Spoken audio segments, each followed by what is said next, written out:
very excited to have all of you here with us to share the wonderful projects and curriculum pieces and things that you've been working on that have made your schools really the exemplar schools in the state for what effective civic learning looks like. So before we get started and introduce the schools and have schools and students and all sorts of people come up and share the wonderful things that have been going on, Michelle actually handed me hot off the presses. They have just announced the opening of the 2016-2017 Civic Learning Awards. So as current award winners or schools that are aspiring to be Civic Learning Award winners, please make sure I'll pass these out to teachers, administrators, whoever might be here so that you can apply again next year. Or other schools, yeah, encourage other schools. I mean, I know that you want to be the award-winning school in your district, and maybe you're not quite ready to share the wealth, but you can just... Yeah. Share, spread the love. So I will pass these out. If anybody wants them, we'll have them on the table up here at the end. Michelle did tell me, though, that the links that are included on here are not live yet. So the paper is live. The technology is lagging behind on that. So with that, I am going to begin. I want to turn it over to our schools as quickly as possible. As you all know, the California Civic Learning Awards are the result of a partnership between California's Chief Justice, who has spoken here a couple of times, Chief Justice Tani Cantil-Sakauye, and the State Superintendent of Public Instruction, Tom Torlakson. Really a fantastic initiative that's been taking place over the last 3 years. This will be the 4th year of the program coming up. That has really sought to recognize the great work that schools do in civic learning. There has been for a long time quite an emphasis on the importance of college and career.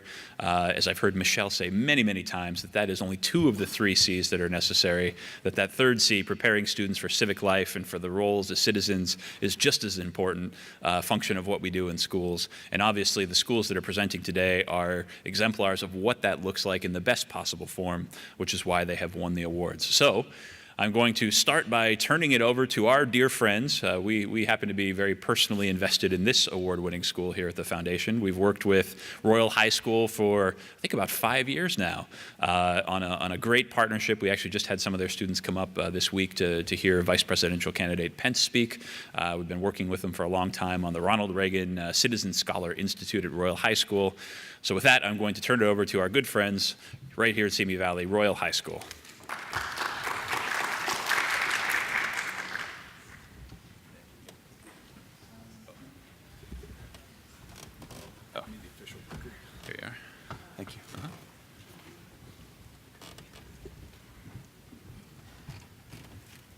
Maybe I can do the clicker.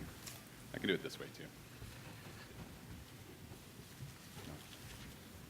Brian, go ahead.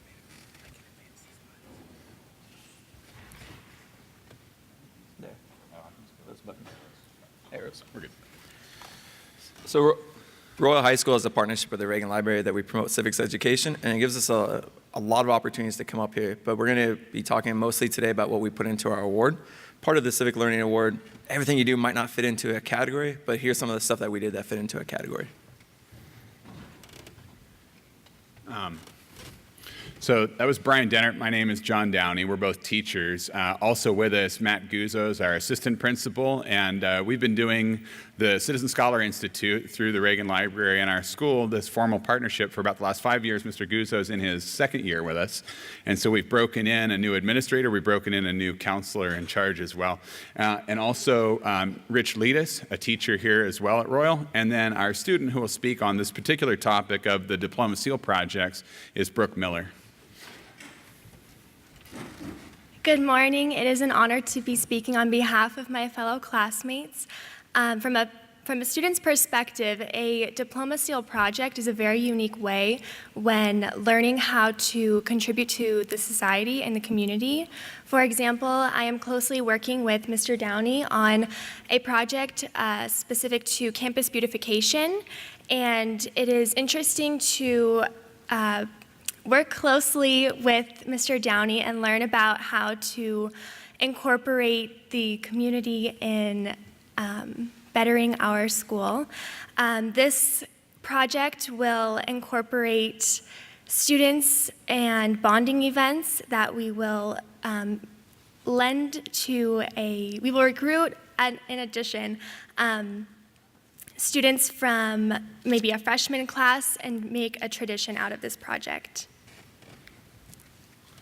So students at Royal High School work towards a diploma seal. It has the Ronald Reagan Presidential Library's name on it.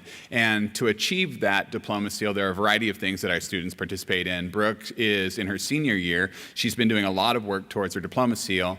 One of the things she now needs to do is an authentic service learning project. And so all of our students look for something in the community that they see needs work. In this case, Brooke's working on a campus beautification project that the administration is not going to spearhead on its own, but the students care very much about, and so she's going to work towards achieving that project with help from her peers and then also with some mentorship, as she said. That's not the only part of what they do. Brooke's also been involved in a variety of these other things, and we'll speak to some of these other things as I change the slide here. Now, sorry, another picture in regards to the service learning project. So here students are showing what they've done. And so we do something along the lines of a science fair where students present their projects. We actually do that here. This was as we were receiving the Civic Learning Award last year. But here at the Reagan Library, as part of our senior awards night, our students who have all completed service learning projects set up, like I said, along the lines of a science fair, a demonstration of what they accomplished. And then they stand in front of their display and then speak a little bit to a pretty large audience that night. This room will be jam-packed with parents at senior award night. Most of our diploma seal recipients finished their projects within their senior year, and so it fits very nicely with that event.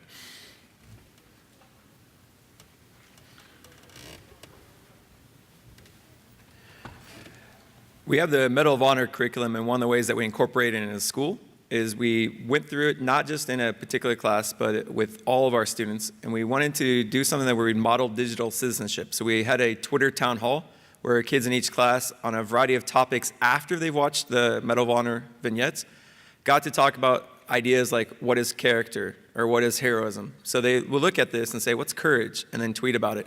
So many students were tweeting that day. We were trending in Los Angeles, so it was pretty cool. And thousands of tweets sent, or lots of kids participating. There was only a couple that needed to be reminded of their best behavior. That, though, is important to us. It's that modeling of citizenship, that you can disagree, but in a polite way. So when you've seen throughout there our hashtag, we want students to talk about school, and we want our staff to, model that so they can see, wow, we could disagree with each other, but this is how good citizenship works. To that end, we have a support from our administration. Our principal now sends out tweet of the week, like a staff member, another person that is talking about our school online. So that right there, that kid was in my class, and I never knew.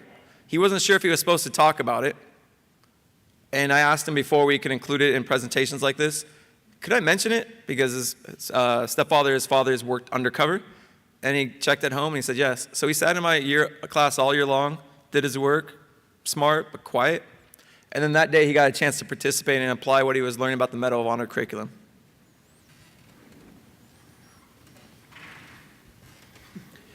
We invite in speakers to share with our students, and they're usually civic-minded people, and we keep it kind of broad so they could be elected officials or candidates.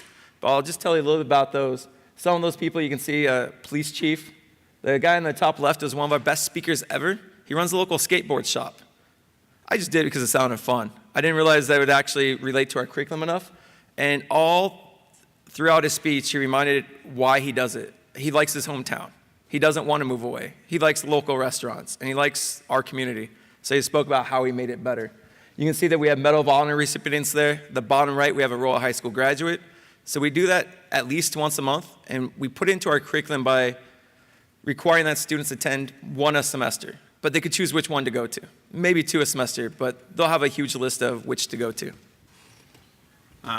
One thing I'd like to just quickly add on this is that civics education is pretty highly valued by our administrators and by the school district, and they made a commitment when we developed this partnership with Reagan Library to create a special space for us on campus. We, of course, do civics outside of the classroom.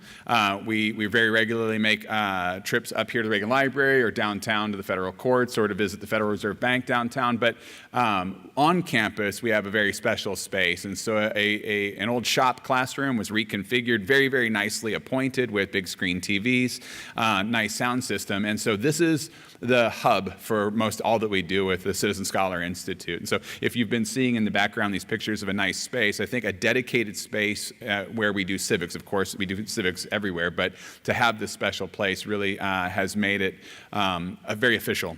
Our students, we're now at this, as Mr. Penny said, we're at this 5-year mark, and as a result of having 5 years in, we now know, or students we're now seeing have expectations of civics is just what we do at the school. It's kind of a cultural thing. Now, no student has been at Royal where they were at Royal before we had this special space.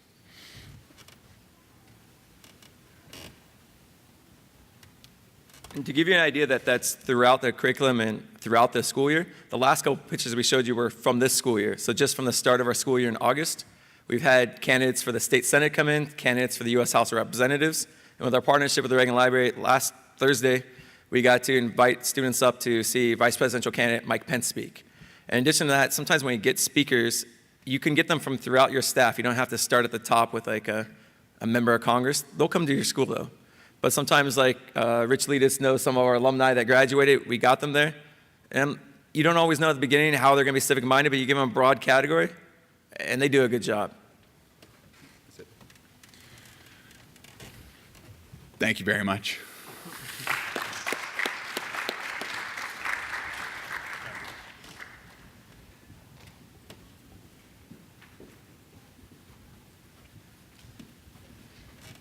Excellent. All right, let me see if I can get this thing to work here. Oops, wrong way. It's the down button. All right, so thank you very much, Royal High School. So coming up next is Bellflower High School, which was one of 2 recipients this year of the highest Civic Learning Award in the state. So we will now get a chance to hear from our friends at Bellflower. We're also part of the Democracy Schools Initiative, right, with Michelle. So here you go. If you just push the down button, it should work for you there. Okay, thank you. All right, ready, guys? That was going to be a tough act to follow. Those are amazing programs you guys have. That's what we're aspiring to. Well, at Bellflower High School, one of the things that happened to us is about 3 years ago, we started this program with Michelle Herzog through LACO, and it was called Civic Initiative. And, oops, oh, wrong way, sorry, wrong one. There we go.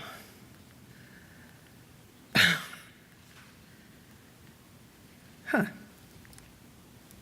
Okay, I'll just go like this, I guess. Right? Am I, I'm sorry, am I not doing something? How do I get out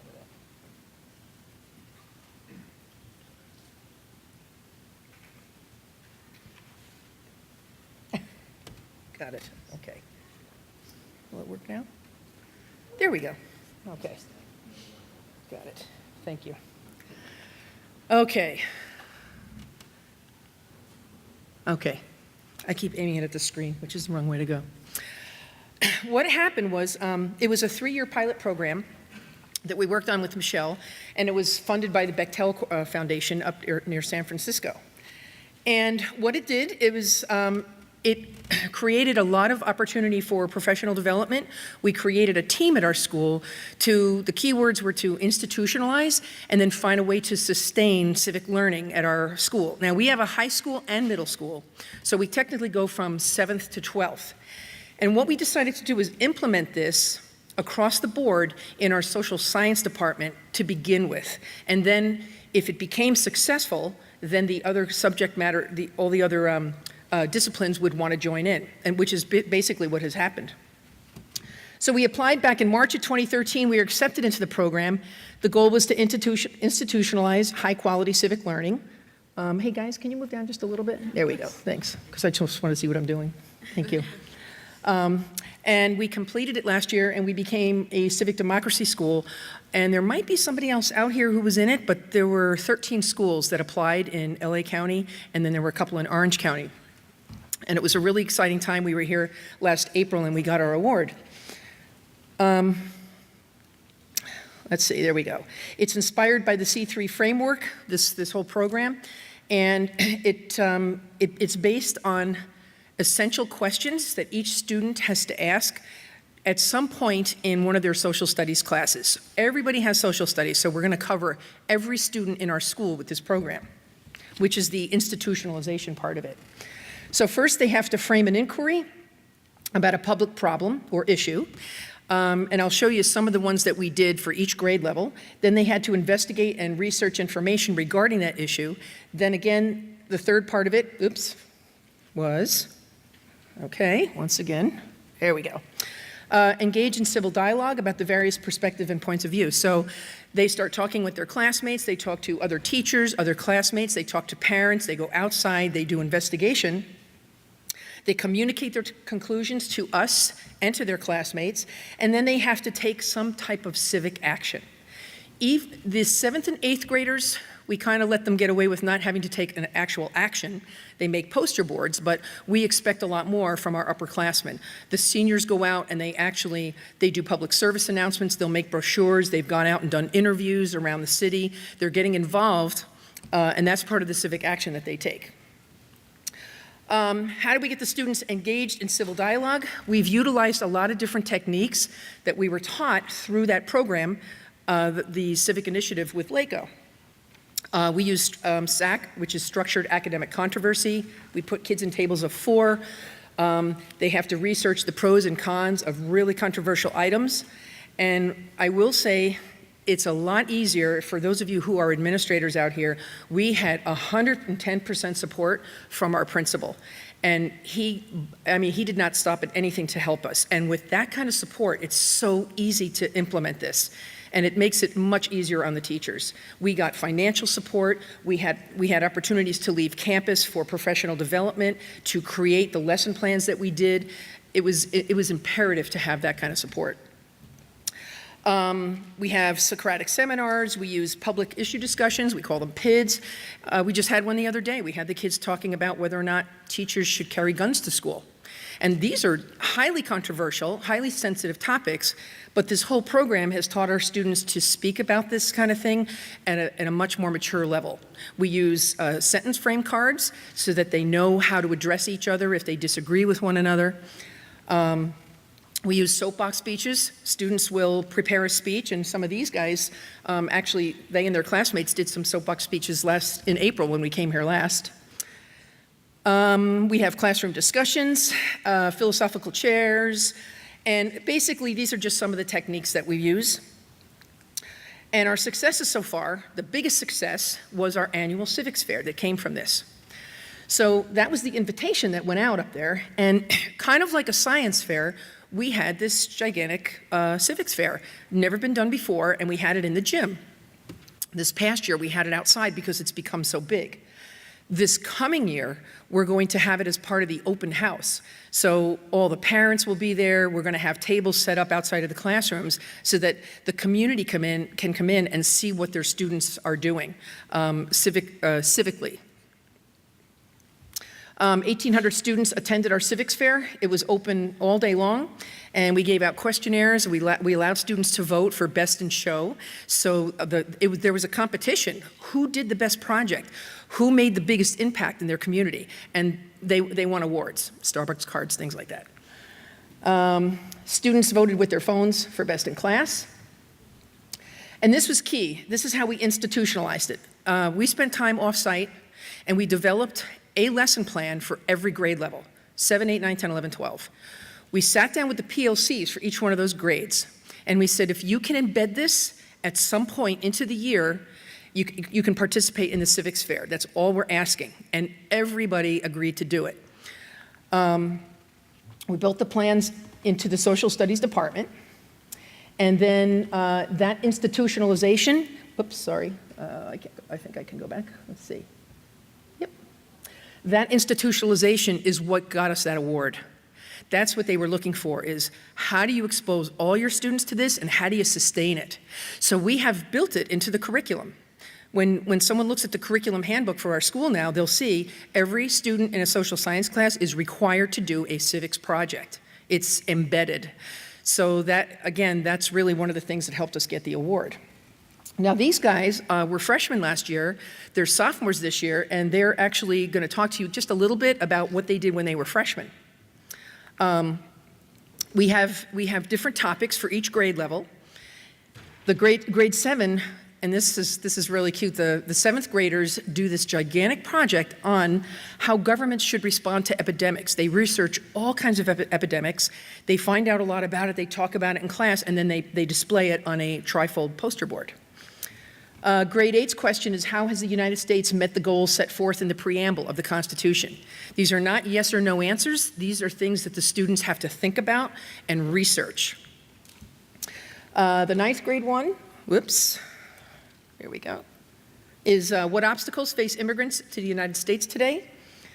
The 10th grade one was, what is the international community doing to prevent, suppress, and punish the crime of genocide? We had a group of sophomores who did such a good job with this that on the El Salvador genocide, which I didn't even know there was one, they did a phenomenal job, and then the El Salvadorian consulate came to our school and gave them an award. How has the U.S. met the goals set forth by the civil rights movement of the 1960s? We have 11th graders do that one. And then finally, 12th grade last year did, how has local government been responsive to the needs of its citizens?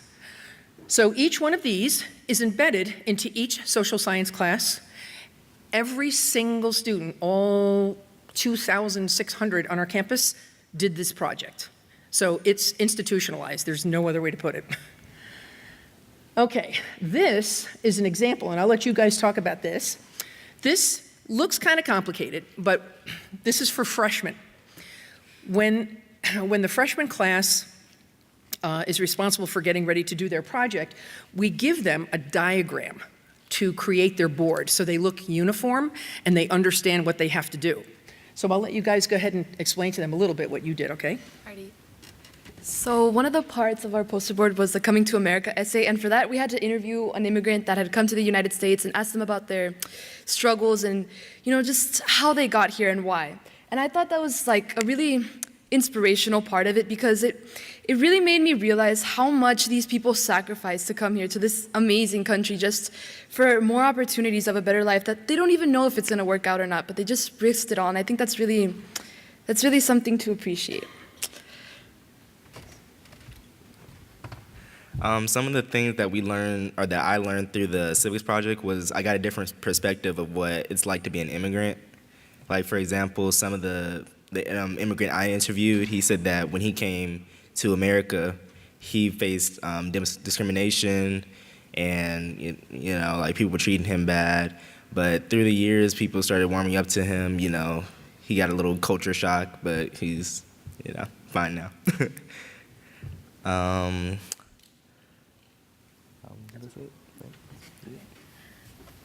On my poster board, we did a circle map that included the discrimination that immigrants face, and we said like English, like language barriers, and just racism, basically.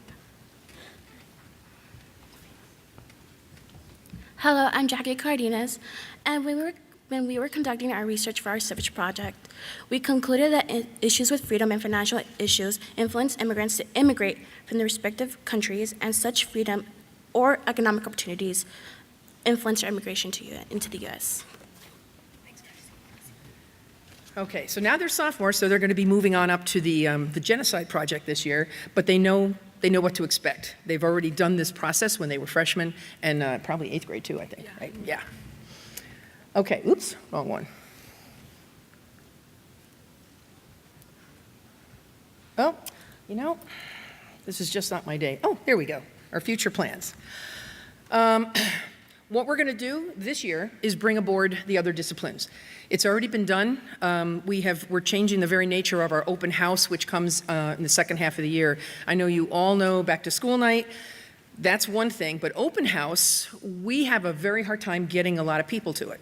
I mean, you can hear crickets in the classroom. It's the end of the school year. But this year, we're sending out invitations. We're going to be announcing it at the city, and all the kids are going to display their projects so the parents can come in and look at what their kids have been doing. And it will be, we're going to bring in like the music department. They want to be singing in the background. The science department wants to get involved. They want their students to use that civic inquiry process for scientific things like stem cell research. The other thing we're going to do, we're creating additional common lessons using all the strategies for every grade level. One thing that came out of this whole project for us is I initiated this, I guess you could call it a new position, like a TOSA, to become a civic engagement coordinator. The district rejected it at first, and they said, you know what, let's start out small.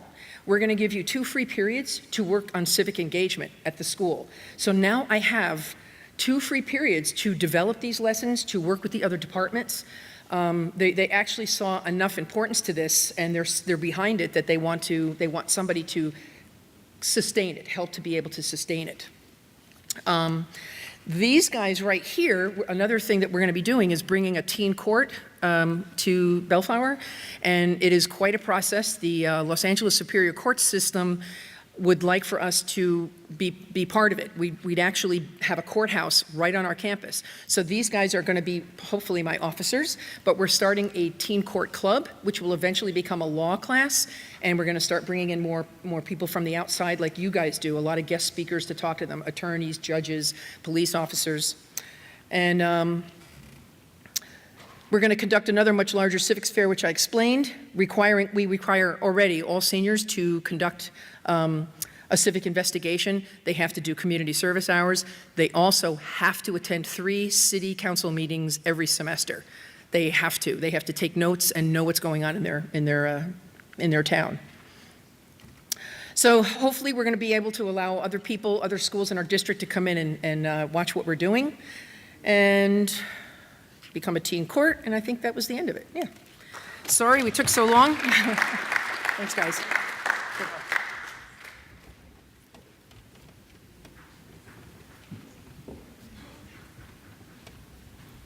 Thank you very much, Bellflower. And next up, we have our friends from Normandy Avenue Elementary School.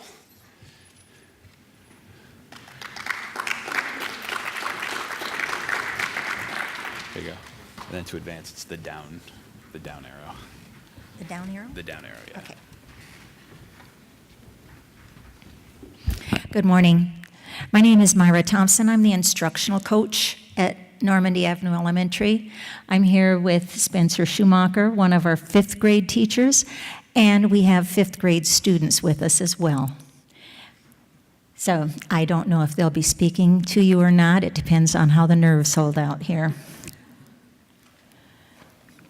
Our vision for the future is that we will be developing students who have learned the importance of responsibility in their daily lives. We have done so many of the right things, creating community service, responsibility, community mindedness with our students, service to the school. And we had done so many things to develop these aspects of civics education.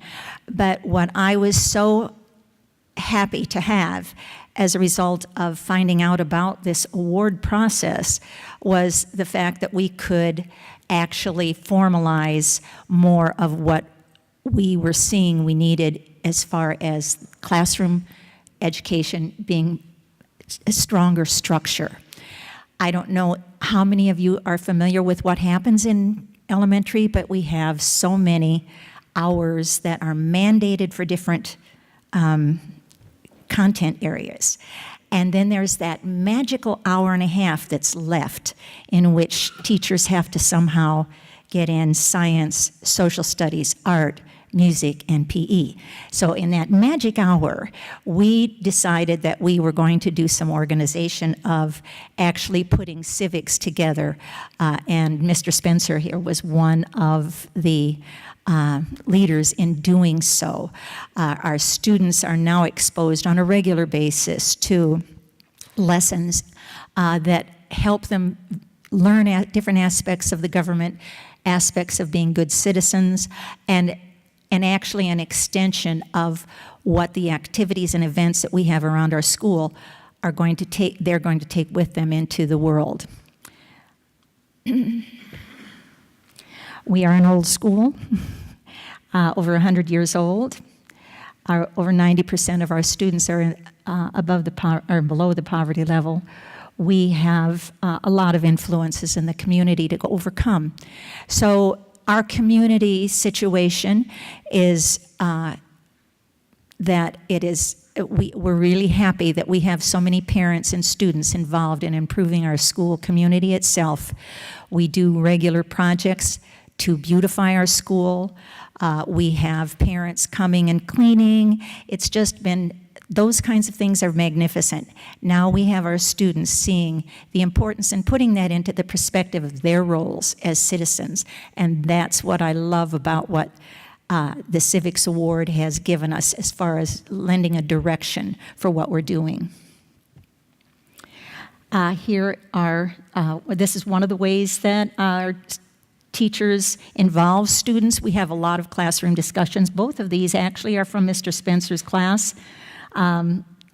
This one on your right was a discussion, I believe, on the things that they considered to be important for the presidents to presidential candidates to address. Here, oh, you can see some of the students that are here today. These were group activities to collaborate ideas and give meaning to some of the aspects of government, what government is dealing with, everything from the environment to crime to you name it. The different groups were addressing those issues and presenting to the class some of the findings that they have. We are real thankful for our Common Core standards because our students do have the opportunity to become more involved in their own learning, doing the research, having discussions, developing meaning that they can project to the rest of the students. Here is a brainstorming session. This one again is in Mr. Spencer's class. This was last week. Our classroom environment is conducive to awareness and responsibility. We have, for all ages, service awards. We have given a lot of books to the classrooms to keep civics education in the forefront so that teachers have at hand a lot of resources to share with the students. These are some bulletin boards on different aspects of life in the U.S., cultural issues. One of the things that we have had for the last several years is the overarching program of the 7 Habits for Happy Kids. These help children do such things as begin with the end in mind, a lot of goal setting, focusing aspects to this. We try to address one of these every month. And we have actually even some new murals depicting the characters and the 7 habits. We also have 4 Bs. This is essential to us. We go through them all the time with the kids. Most of our rules and for behavior and responsibility focus on these: being safe, being responsible, being respectful, and being present. And then every week we say the Normandy Pledge. As a Normandy Cougar, that's our mascot, I pledge to learn to respect myself and others and to achieve, believe, and succeed as a professional leader. Excuse me. See, I'm as nervous as you guys. We also have student leaders. We encourage students to do public speaking. We have a student council. We have a Cougar Patrol. The students are encouraged to take part in bringing the community into the classrooms, into our projects that we have. Here are some of our Cougar Patrol members from last year, along with some of our scouts. Our Cougar Patrol are students who engage in mediation. They give up their recesses and lunches to patrol the campus. We have over 900 students, so it's a large campus. We have 4 recesses and 6 lunch periods. So it's a lot of patrolling and a lot of mediating and anti-bullying work. And so we have students that give up their time to do this as a service. We also have, and there's some of them getting ready to take some dignitaries that came for our career day probably to stations in the classroom. We also encourage students to clean the school and do service around the school. We award them with Cougar Cash, which is a system of gaining little dollars they can spend in the Cougar store once a month for performing service around the school.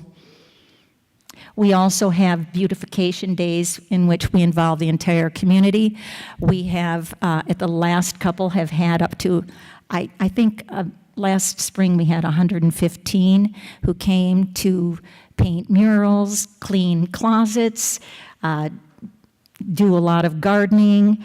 We also always make gifts. This is a particular one that they're creating flower pots, and we'll put we have the artificial flower. This is all done. It's ready to be taken to one of the convalescent centers. We do this regularly, so the community and the students and teachers in the community come in and work on this, and then the scouts distribute them to the local convalescent homes.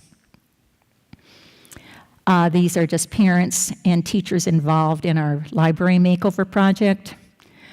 We have a huge career day. We have over 100 guests so that the students can see what goes into to creating a city, to creating a community, who's there to support them, what they do, and what their possible futures hold for them. These are just community volunteers. On the left-hand side is a group mentoring 5th grade girls called the Crown Jewel Club. They come in weekly and meet with sets of 20 or so 5th grade girls. On the right, we have tremendous support from the police officers and the fire department at our school. They come and read to the kids and mentor them also. This was at our awards ceremony last spring. And we are very proud of the fact that we were chosen as a distinguished school for civic engagement. We do engage all of our students, hopefully starting in kindergarten. We do have a lot of kindergarten teachers even working on it. And this has been a really great springboard for us for developing a stronger program as we go through this. Mr. Spencer, would you like to say something? He's one of our great contributors of some of the curriculum that we've had. Good afternoon. Ms. Thompson pretty much covered everything. I'm a 5th grade teacher, and so one of the content areas is U.S. government and the U.S. Constitution. And so the 5th grade teachers really want to instill in our students the ability to think independently and just to be civically engaged. That's basically it. These are two of my students. They're a little, surprisingly, they talk all the time in class, but you get in front of strangers and they have nothing to say. But this is Kerr and Kyla. So they were going to say something, but we will just introduce them. Thank you. Thank you very much.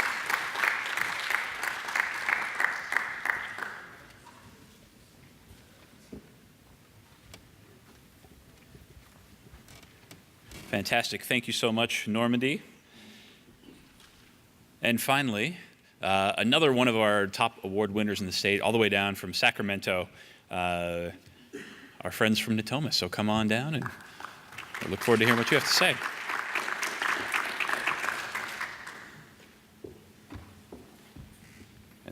advance, you just point at the computer and it's the down arrow. Yeah, that's the down arrow to advance. There you go.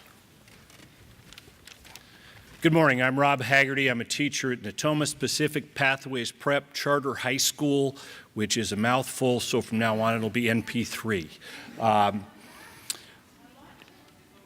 10 years ago, a few teachers got together and we created a law-themed high school in collaboration with the University of Pacific and the University of Pacific McGeorge Law School, designed to promote learners who were academically prepared to move to the next level of education, as well as students who were engaged, informed, and active in their communities, and the ability to go out and be good citizens. We started with 80 students 10 years ago. Today we stand as a K-12 system with over 1,400 students. Myself, I've been there for 10 years as part of the high school. 7 years ago we opened a middle school, of which my colleague Ashley Silas was one of the original teachers. And we've created kind of a systemic program going from our Leader in Me program now that we've introduced at the brand new elementary school. It's about a month old. And up through our high school program. It's a 4-year law curriculum at the high school program, beginning with foundations, working through criminal, constitutional, and civil law. And I think the best evidence of what we do, we have been a 2-time winner for the Award of Distinction. And this year we were awarded the Civic Learning Award of Excellence. Best evidence for that are the 3 young people standing at my right. Justine Arzabal from our class of 2020, Melissa Lepeda from our class of 2016, or 17, sorry, and Tyler myself from our class of 2016, kind of covering the past, present, and future of NP3, and I'd like them to share their experiences with you. So. Thank you. Good morning. My name is Justine Arizabal. I'm currently a freshman, now on my 4th year at NP3. From the start, my school has influenced me to become a more engaged person in my community. Transitioning from elementary to middle school, I wasn't entirely sure how I would get more involved with my new school. My whole 6th grade process was a step towards finding my place in society and taking on leadership roles. During that time, we were getting the foundation of what our community was and what we could do as students to be part of it. Simulating debates in social studies inspired me to be more vocal about issues I found interesting and relevant. Towards the end of that year, we did student body elections, which was an opportunity for me to voice my opinion and take part in activities that were beneficial to me and my peers. In 7th grade, I learned the importance of how our government is changed by by history. In that year, I recall announcements going around that 7th graders could run for president. After much contemplating, I realized that my 6th and 7th grade experiences prepared me to lead. On election day, I spoke out in front of the entire school, which was my first time stepping up in front of a crowd that large. As much as I'd like to tell you I succeeded, long story short, I lost. However, it didn't discourage me and instead motivated me to participate in student government. I knew that was where I belonged, and it turned out to be an outstanding experience. I was part of the cultural and diversity group where we organized events from Spirit Week to academic celebrations and even a music festival. I saw myself becoming more involved and connected with my community, not only through what I learned in social studies, but again, what I contributed to student government. In 8th grade social studies, we were able to do so many debates in which we learned about our rights in government. It opened our eyes to the everyday application of law in our lives. My involvement in school taught me the importance of having a role in our community. Now that I'm a freshman, I have more exploration to do and experiences to gain. I am currently a member of the Art Club and UNICEF Club with hopes to maximize my skills in order to give back to my community. There's still so much ahead of me that I'm looking forward to. NP3 has given me the opportunity to be part of a community that not only values its students, but its society as well. Overall, my experiences at NP3 has changed my perspective on being an engaged student. Thank you for your time.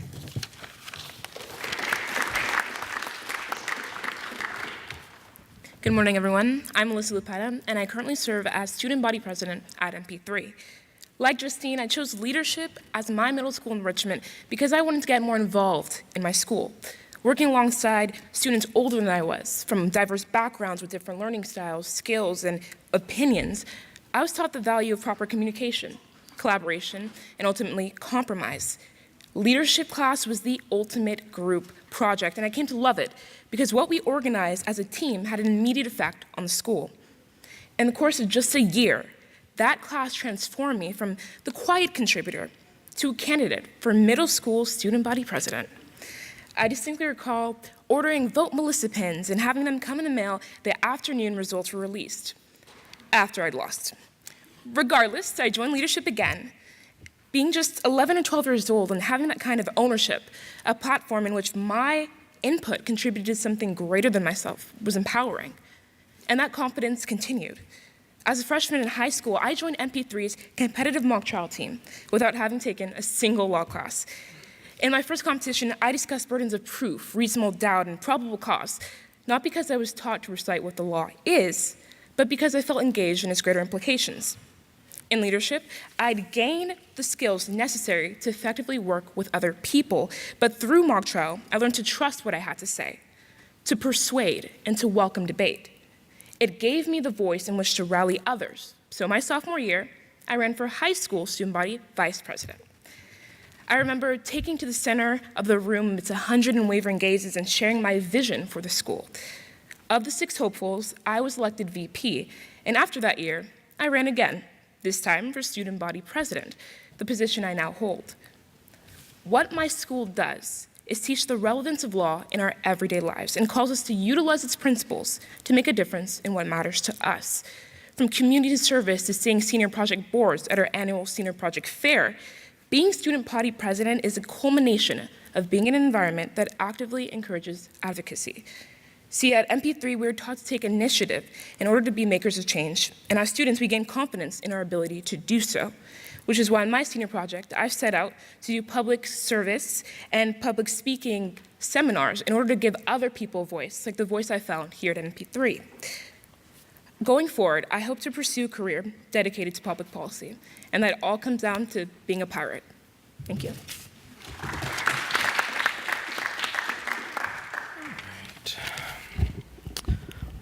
Hello, everyone. My name's Tyler Meisel. I'm actually a recent graduate of NP3 as of June, so I'll be moving out into the real world actually next weekend, so I'll try and get done before that happens. So as a recent graduate, I'm here to basically provide some perspective on what NP3's civic engagement process looks like. I was actually part of the first class to complete middle school and high school at NP3, so I think I have a decent picture of what that looks like. One of the key components of NP3's civic education is the civic learning program, which basically requires all high school students to complete community service hours that escalate in the amount of time you have to spend in community service over the years. And it also culminates in senior year as part of the senior project, which is what I'm primarily here to talk about. For the senior project challenges students to take on complicated issues that they identify in their community and try and create a solution to those problems. They do not have to solve those problems, but merely to go out into the community and help to fix it, create solutions, and show that they are working to better their community. For my senior project, I took on the issue of voter registration and voter turnout. Through my research, I found that the declining levels of both of those in our society was essentially a threat to American democracy, which I had also learned through my government classes at NP3. My project was very much a product of NP3's law-themed curriculum.